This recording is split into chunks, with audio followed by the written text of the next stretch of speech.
besties, currently nandito tayo ngayon sa QC Circle. 9 AM pa lang ngayon pero nakikita nyo ang dami na agad tao, di ba? Ang dami agad ng mga beses na mga kinemero dito. Dito sa Quezon City Memorial Circle, di ba? Sino nga ba ang inaabangan nilang mga artist na magpo-perform mamaya? Tignan natin, may mga i-interviewin tayo dito. Let's go! So today, may nahanap tayong first set of interviewees. Hello, hi naman po kayo sa camera. So tatanungin natin sila, sino yung mga set of performers na inaabangan nila? So sino nga bang inaabangan nyo ngayon? Yung si Vice Ganda po, tsaka si Bini po.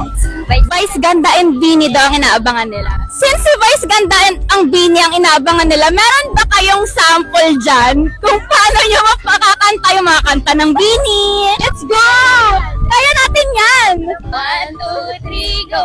Lagi nang umaawit, umaawit mula ko sa'yo. So ano nga ba ang inaabangan nyo na performer ngayong Friday? Ano po, Bini and Vice Ganda. Di ba kaming makahingi ng sample? Kung... Okay, 1, 2, 3, go! Maiwagang salamin, mamaya aawit. Yes! So, sino nga po ba ang inaabangan yung performer? Siyempre, we are very honored na nandito po kami sa Quezon Memorial Circle. And lahat po ng performers ngayong araw ay inaabangan namin lahat. Pero the most is ang aming meme, which is Meme Vice.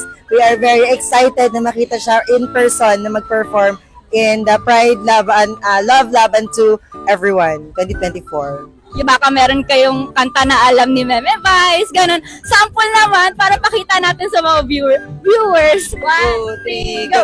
Huwag nang magpatumpik-tumpik pa, boom, karaka-raka. Huwag nang magpatumpik-tumpik pa, boom, karaka-raka. Kayo, gusto niyo rin ba sila makita? Tara na sa QC Circle at makilove-laban. Let's go!